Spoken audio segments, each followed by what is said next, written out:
Hey y'all, I'm Shayna and I'm back with another review for Real Housewives of Potomac, Season 7, Episode 5, The Burn Session. Let's go ahead and get into it. I thought it was really good at the end when Candiace really got into Ashley's behind. So definitely going to get into it. You definitely want to watch for the end. If you've been here before and you haven't yet subscribed, help your girl out, help with the algorithm, help me grow my channel, hit the subscribe. If you enjoyed the video at the end, give it a huge thumbs up, like it, share, comment, and subscribe. Okay, so we see Ashley. She come into Candiace's house, her new house, for the first time. She's never been there because they haven't been getting along. So she ain't never been at the new house. Candiace mentions that Ashley introduced her to the group. And they were supposed to be the young, like, fun, black pageant girls with interracial marriages in the group. And they had all these similarities. So they were supposed to, when they came in, it seemed like they would be, like, a nice duo. Like, we already got the, the blue-eyed bandits. And then they were supposed to be the young, fun girls. And no, it doesn't work that way. So Ashley fills Candiace in on, the separation news and everything leaking with that. And then she also mentioned that they can be separated and living in the same house. They just have to sleep in separate rooms. That don't make no sense to me. Like, what? But I guess at this point, just tell them you've been separated for a year. How would they know? I mean, like, how you gonna prove it? But I mean, I don't know. Every state is different. Like, I told y'all on other reviews, I was married before years and years and years and years ago when I was really young. And yeah, I just told them we were separated. Like, they didn't go and do no thorough check. And they proceeded on with that divorce. But I mean, I understand. I don't think Ashley wants the divorce. But that's just me. Then she mentions that Michael he's getting a vasectomy. And she literally will tell anybody who will listen that Michael is getting this vasectomy. Like, anybody with ears is going to know that Michael got a vasectomy. She can't stop talking about it. So when I was thinking about it, because I'm like, okay, we picking up from where we left off last week, because Ashley got on that same outfit. She was circling Candiace block 100 times to have this fake storyline leaks thing, separation news leakage, whatever. Like, that's why she was circling the block for 20 minutes. Okay. Just to talk to her publicist. I mean, girl, you could have parked the car and just talked to her. Candiace says that the friend group is so stressful, she had to cancel her IVF. And she said Chris doesn't really want to come around the group anymore, and he shouldn't. I wouldn't. I would not come around those women anymore if I was him. Because we see what y'all trying to do. Like, I can't even believe y'all thought this was a good idea, because we picking up what y'all putting down. So she mentions Giselle and her ways and what she trying to do. She like, I've seen her do it before with other castmates, previous co-workers of theirs. And Ashley should know because she's been friends with her longer. They're actually friends. And that's why Giselle, as a producer, shouldn't be on the show. She shouldn't be a part of the cast because she's a producer, she's messy, and she just stirring up mess and don't got no storyline. Candiace calls Ashley out for going on a date with a hockey player. And they talk about Karen, because they were bringing up, like, oh, so small around here. And they were like, yeah, that's why Karen thought she could, like, sneak around town or go out of town with somebody. Like, that's how we heard about that. Like, she was going out with someone back in the day. And it's like, what did that have to do with anything? Why did we even bring that up? Just to prove the point that the town is small? Like, Karen probably sitting there like, what I got to do with this? Shout out to Nene Leaks. So then we see Mia. She's having dinner with her family, and she doesn't want to open any new clinics. Like, she's spread thin. She's worn out. She's, overextended as far as work and her mom life and this and that. But they show like a previous scene of her shuffling up some folders at the clinic. Like, girl, we already know you wasn't working at that clinic. Like, cut it out. But okay. Especially with her, I mean, I ain't never seen nobody lie like that. Like, it don't make no sense how much she lies. Like, it has to be, like, I think that she needs to really seek help about this, because this is crazy. Like, why are you lying like this? I mean, this about everything. Like, it's insane. Not to, like, be putting nothing on nobody. I am no therapist, psychologist, and none of that. I just think she need to see one. Because if you got to do all that to be on the show, then maybe you just don't need to be on the show. So her husband is, glad that all the bad things that they thought those lumps in her body could have been has been ruled out. So, they're just focused on her health. I honestly, I don't want to be insensitive, but I do not want to talk about Mia and her health anymore. Unless it's like something firm and we know for sure there's an issue. Until then, I don't want to talk about it. I just don't. Like, it's just something about her. I don't want her coming back. But it's still early in the season. We'll see. But right now, like, I don't want to talk about that no more. So Mia wants to take the girls to Miami. When are you planning on doing that? Because she has yet to mention it. But yeah, Mia be talking about everybody else. When they be having an event or whatever, she be talking about everybody else's stuff. So let's see how your Miami trip works out. Mia says that her adoptive mother lived in Miami, so that's home to her. 14 years ago, she was on a girls' trip with her one friend, Jackie, that she's bringing on, a new friend to the show. And that's where she met G. And she said who was happily married at the time with a hint of sarcasm. And she's like, oh, or so he says, because we was on the beach and we was doing it and we was putting on a show. Not you like happily announcing that you was a home wrecking hussy. Like, what part of the game is this? When did this become? 2022 just different, y'all. Like, side chicks and home wreckers used to be, especially when your home wrecker turned wife. Like, they used to just be quiet. Like, what is all, not we bragging about being a mistress? Okay. So Giselle and her daughters go to the nail salon and she's about to get a pedicure and they lay the towel down, that they about to use for her feet. She takes the towel and just wipe her face with it real good and the girls is looking like, ugh, like, what, why? Like, I don't, So the twins are about to have a sweet 16 birthday party. They're turning 16 and it's just good to see the girls growing up. Like, they just did a photo shoot. They didn't need those drawstring ponytails. Giselle, just because you like to look any kind of way, like, come on. But she has 3 gorgeous daughters, and they're just growing right before her eyes. And then she talks about how great her and Jamal's co-parenting is. How great can it be when he lives in Atlanta and you live in the DMV? Like, I feel like, yeah, I can let you know what's going on. I can call you. We can talk on the phone. But, I mean, like, you're not a fully active parent if you're not around. That's just my opinion. So, I don't know. Like, but I'm glad when she said when things come up, big events, he's there. Yeah, big events you here and there every now and again. Like, it's easy to show up to a birthday party. But I'm glad she's keeping a bond with the girls and their dad and all that. That's great. But she mentions Ashley, talking about, I wish the same for Ashley and Michael at some point. Like, what they got to do with this? Again. Like, what? How they get in this? Okay. I'm sure they'll be fine because Ashley is, like, so compromising. Like, I'm sure it'll be okay. Robin is meeting a lawyer to discuss a prenup. For what reason, I don't know. Like, how long are we really about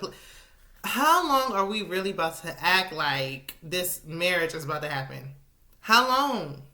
Because I'm tired. I am tired of sitting up here pretending like this really about to be. Come on. A prenup. They did say when they got a marriage license, you went and seen somebody about a prenup and didn't even think twice about getting y'all got a marriage license just so you can have something to say. Like, we got a marriage license, we one step closer, so y'all can drag this on another 10 years. Anyway, so she and Y have been together since they was in high school. Actually, I forgot that. Like, wow. Like, y'all literally grew up together. And that is why they stay. That is why they staying together. Comfort, convenience, familiarity, like, just, I know you, it makes sense. I've been with you since I was a teen. Like, we have teenagers now. I mean, yeah, but I don't know. I feel like they got love for each other. Like, just like, I have love for you. Like, I would have love for somebody at the church. But it's like, I don't see, like, sparks between them. I don't know if it'll come back. I just don't see it. Anyway, she mentions that infidelity was a cause for their divorce the first time. So, she wants to have a clause in there for that in case that was to happen again. If you feel like it might happen again, honey, just don't do it. It's fine to be like, look, We ain't getting married right now. Like, just leave it. Don't be sitting up here. I know people keep asking y'all. If you just want to be a forever fiance with your ex-husband, then it's fine. Just do that. So, Wendy, Ashley, and Karen meet on a freezing cold day at a tulip garden or whatever it was. A tulip farm or something. They was going to pick flowers. So, Ashley told Karen while they were waiting on Wendy about Michael and his vasectomy. Again, I am so tired of hearing about this man's personal business. Y'all can't have no more biological children together, even though he could get a reverse if he wanted to. But why would you want more children with him? You got to. Like, just let him go. But she ain't trying to let him go. So Karen was like, okay, how do you feel about that? She was like, girl, I don't care. I don't give a F you. Like, it don't make me no never mind. I could care less. I ain't losing no sleep. Where was all this energy last week when you were so hurt in the confessional because it was sealed and set in stone that y'all can't have no more kids together? Now you don't care? You could care less? Okay, whatever. You don't got to do all that for Karen. I'm sure she don't care. You only got to do all that. So Karen mentions Wendy because Wendy arrived. She mentions Wendy's children not being at Robin's event. Wendy said Robin shouldn't have had Candiace reach out to her to bring the kids. Because, yeah, I don't even think Wendy needed to say that. Like, nobody, I can't wait. I just want to skip past the rest of the season and just bypass to the reunion. Because I hope Wendy gives her that same energy that she was giving her and Batman last season when she had to tell them about themselves. Because Robin is just, everything she doing, like, girl, what...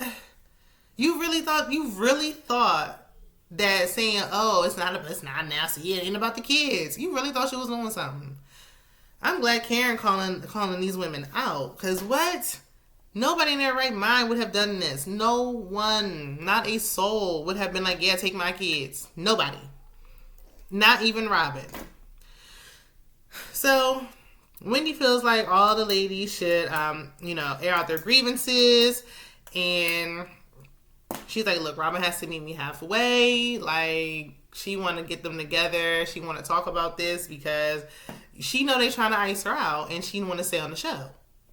So, I mean, I feel like if we would stop trying to ice her out, I mean, you got to have people filming with you. She probably still, even if we take out the Nigerian lounge, that probably won't happen. She still has more going on than Robin and them hats. Whatever. So Wendy says she'll send a general text message in the group chat to everyone. I actually think she should send like a personal text to the Blue Eye Bandits, make it personal so they can feel special. Wendy like, no, she refuses. No, I'm not doing that. Like you giving them too much. Like, no, I'm not kissing they behinds. No, like they gonna get this general text, and I don't blame her because I'm not about to be coming to you begging. So Candiace and her sister and Chris are having wine time, even though her sister's like, I'm not doing wine time right now because, I had a headache from the last wine time. So Candiace said Trina agreed to do a feature on her song and even agreed to do a video. And yes, congratulations, Candiace. That's a big accomplishment. Except to her sister because she has no idea who Trina is. Girl, how old are you? How old are you? I feel like she looked like she old enough to know better. Like, have you been living under a rock? Like, what are you talking about? I know anybody really checking for Love and Hip Hop Miami no more, but at least from there. So even Chris was like, you don't know who the baddest bee is? I know that's right. I know that's real. I'm like, come on now. See, I like Chris. I don't like what they doing to him. I'm sorry. Candiace mentions Wendy's invite to the burn session. She reads the text message. And Chris, because they started, getting into women's drama. And Chris, look, this sounds like this is for the ladies. I don't want nothing to do with it. I'm already in something I shouldn't even be in. So he gets up and he leaves. They ain't really talking about nothing else. Moving on. So Wendy and Ashley are on their way to the burn session. I don't know why I like saying that so much. And Wendy discusses her kidney stone. I don't got much on that. Ashley claims, because she was saying something about not drinking water, drink your water. Like Ashley said, what good is it having all these events and stuff if you in pain? Drink water. So then Ashley claims she's not drinking anymore. You are drinking. Because every time you drink, you try to excuse it and explain it. And girl, just say, I'm not drinking as much.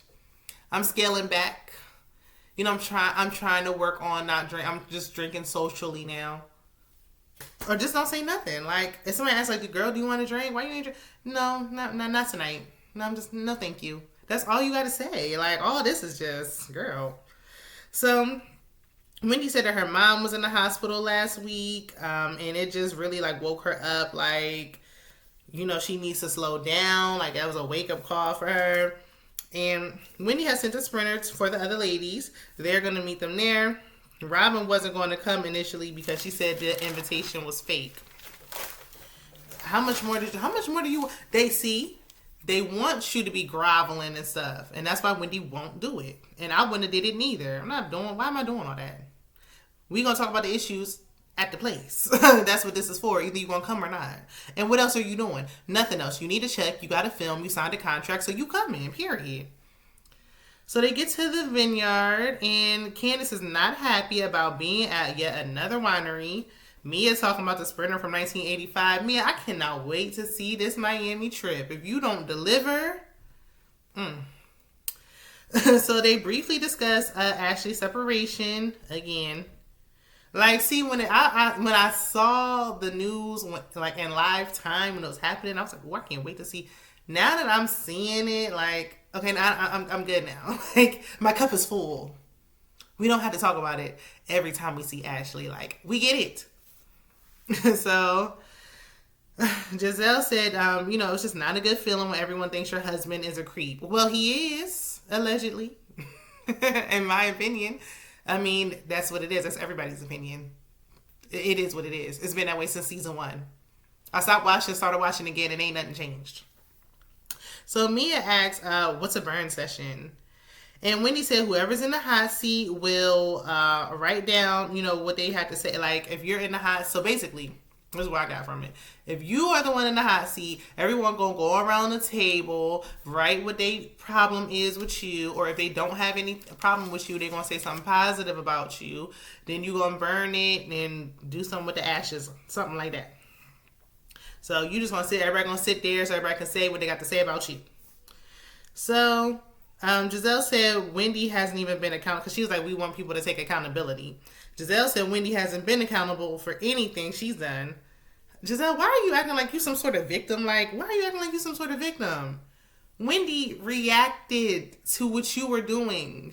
That was a response into what you were doing to her. You want to be a bully, and then when somebody reacts, oh, I'm the victim, and you just don't like me, and you won't be accountable. Girl, goodbye. You won't be accountable for those fashions. Anyway, Wendy is on the hot seat first, because, it's her event, so she like, I'm going to go on the hot seat first. Oh, I can't wait to get my nails done. My bad, y'all. Back to it. So, everyone, for the most part, like Ashley and Candiace, like, they had something to say, but they were ultimately nice. Like, who cares? So, Robin was like, look, we're like oil and water. And she's like, we like oil and water, and I'm fine with it. Giselle was like, yeah, I agree with what Robin said. And she was like, you were on a Giselle hate train for like the last year. And then when I saw you at the spring party, you tried to be fake and hug me. Like, I'm good off of you. You know what? I do respect that. I got to side with Giselle on that one. I respect that. Because what was that, Wendy? Like, I feel like, yeah, she probably feel like, well, I moved on. It's old news. Like, let bygones be bygones. Yeah, we can do that. I can be cordial. Hey, how are you? Okay, good. Yeah, I'm good. And we can move on. We don't got to be friends. If you want to move on, then have a conversation with her, let her know. But I'm not about to be acting like I'm about to reach my arm out to you. And don't reach your arm out to me. If you don't like me, you don't like me. Like, let's not be fake about it. So I was in agreement with that. So Robin tells Wendy to stop going around saying she tried to fight her. She's like, that's dangerous. That's dangerous language to be saying that. And Wendy was like, you got up aggressively and you was walking towards me and somebody had to hold you back. And that's my truth. And she tried to move on. Like, okay, moving on. And they're like, no, why are you trying to move on? Because y'all ain't going, we not getting nowhere with this. That's why. But, I mean, yeah. I did remember Robin standing up. So why don't be standing up when you talking? What are you doing? We going back and forth. You standing up, getting out your seat. Getting out your seat to do what, girl?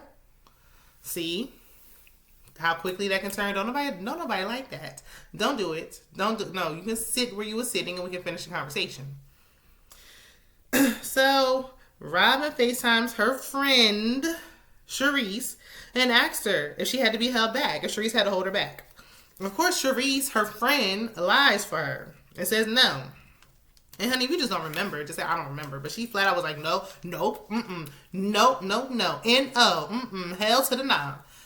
Girl, but thanks to the lovely producers who they find every piece of, they be working hard. They be working these producers on Potomac. They quickly showed that footage of Charisse doing exactly that. Holding Robin back, like Wendy said. And again, I can't wait for them to show it again at the reunion because Robin is getting on my last. I don't like what they trying to do with Wendy. If you don't like Wendy, you don't like Wendy. But I mean, all this other stuff is just stop. And while we FaceTime with Charisse, she ain't there. She ain't there for a reason. She's not a main cast member. She's a friend of. So anyway, Robin gets up to leave. She says this is phony. She leaves. Anywho, Karen said Robin leaving defeats the whole purpose of what Wendy was trying to do. And of course, Batman tried to defend Robin.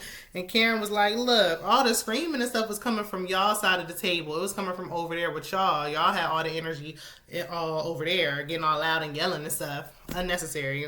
Because Wendy was trying to be cordial, but Robin, I don't give a F, I don't give a F, I don't give a F. Your feathers are so ruffled. Just say the issue. You had an issue with her getting on y'all last year. Just say it. So, after Robin leaves and she's sitting in a sprinter that Wendy got, so I'm about to put my Uggs on to get comfortable. Girl, you could have wore the Uggs in there. Nobody would have noticed. But anyway, so Ashley was like, she's moving on to Candiace, and she's telling Candiace, like, my good friend said that Chris tried to flirt with her. Candiace was like, what? She said, no, you was just in my home. Well, what is this bullshit you doing? What is this bullshit that you doing?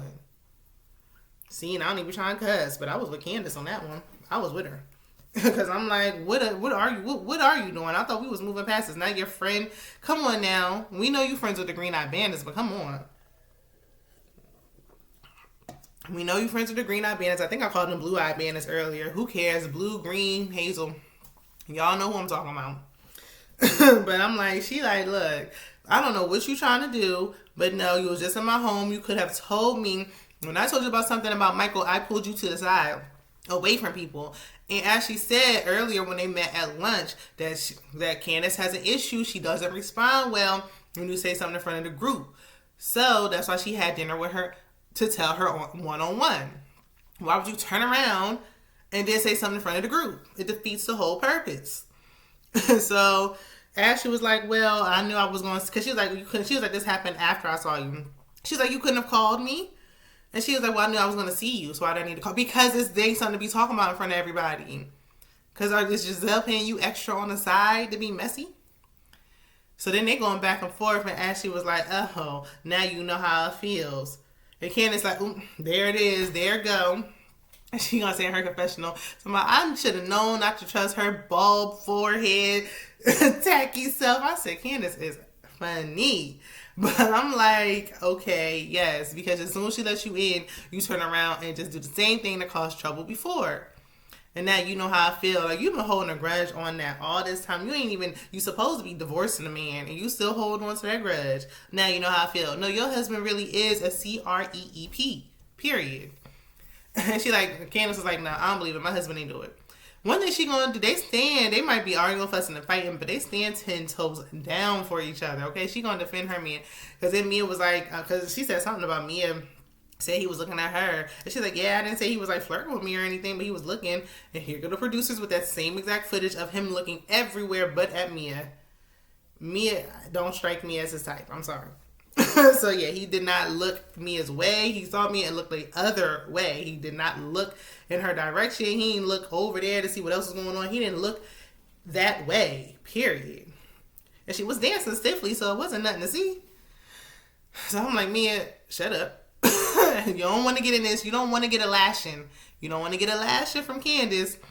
So Then, because she was like, I think Ashley, I forgot to write it down. I'm trying to go off memory. But Ashley was like, oh, I think Candiace was like, well, you know, with him being the P word and all that, Ashley was like, it wasn't proven in a court of law. First of all, that don't mean that it didn't happen. It's documented. There's things that were proven in a court of law that ain't true. So that don't mean anything. You're not defending the same man who was cheating on you. Girl, goodbye. Ooh, she don't want to let him. She don't want to let that money go. She don't want to let that money bag go. She don't. She don't got this check in the bag like we thought she did. She don't. Because she getting too defensive trying to defend him. And she was like up there defending him. Candiace like, well, you wouldn't know. You wouldn't know all about this. You wouldn't know all about, trying to defend him and all that. You would know, Ashley. And I'm like, ooh, to be continued. So they back at it again. We only got Ashley and Candiace on a good, real good note, like 1-2 episodes. Let me know what y'all thinking down in the comments. The menses is making appearances when they ain't even making appearances. We spend more time talking about the husbands than the housewives. But let me know what y'all thinking. Be sure to like, comment, share, and subscribe. And I will see you guys in the next one. Bye.